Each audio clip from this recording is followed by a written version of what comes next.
Hi friends, ಎಲ್ಲರಿಗೂ ನಮಸ್ಕಾರ. Welcome back to my channel Venkatalakshmi vlog. ನೋಡಿ ಫ್ರೆಂಡ್ಸ್, ಚಪಾತಿ ಫುಲ್ಕ ಹೆಂಗೆ ಮಾಡೋದಂತ ತೋರಿಸ್ತೀನಿ. ಚಪಾತಿ ಈ ಥರ ಉಜ್ಕೊಂಡು ತವ ಮೇಲೆ ಹಾಕ್ಕೋಬೇಕು. ತವ ಮೇಲೆ ಹಾಕ್ಬಿಟ್ಟು ಎಣ್ಣೆ ಎಲ್ಲ ಏನೂ ಹಾಕ್ಬಾರ್ದು. ನಾನು ಮಾಡೋ ಚಪಾತಿಗೆ ಎಣ್ಣೆ ಎಲ್ಲ ಏನೂ ಹಾಕಲ್ಲ. ಆಮೇಲೆ ಹಿಂಗೆ ಉಲ್ಟಾ ಮಾಡ್ಕೋಬೇಕು. ನೋಡಿ, ಈ ಥರ ಸ್ವಲ್ಪ ರೆಡ್ಡಲ್ಲಾದರೆ ಸಾಕು, ತುಂಬ ಜಾಸ್ತಿ ಆಗಬಾರ್ದು.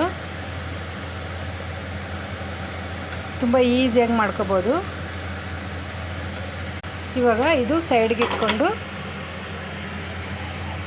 ಈ ಥರ ಸ್ಟವ್ ಮೇಲೆ ಹಾಕ್ಕೋಬೇಕು. ಸ್ಟವ್ ಮೇಲೆ ಹಾಕ್ಕೊಂಡು ಮತ್ತೆ ಈ ಸೈಡ್ ತಿರುಗಿಸ್ಕೋಬೇಕು. ಫುಲ್ಲು ಉಬ್ಬುತ್ತೆ.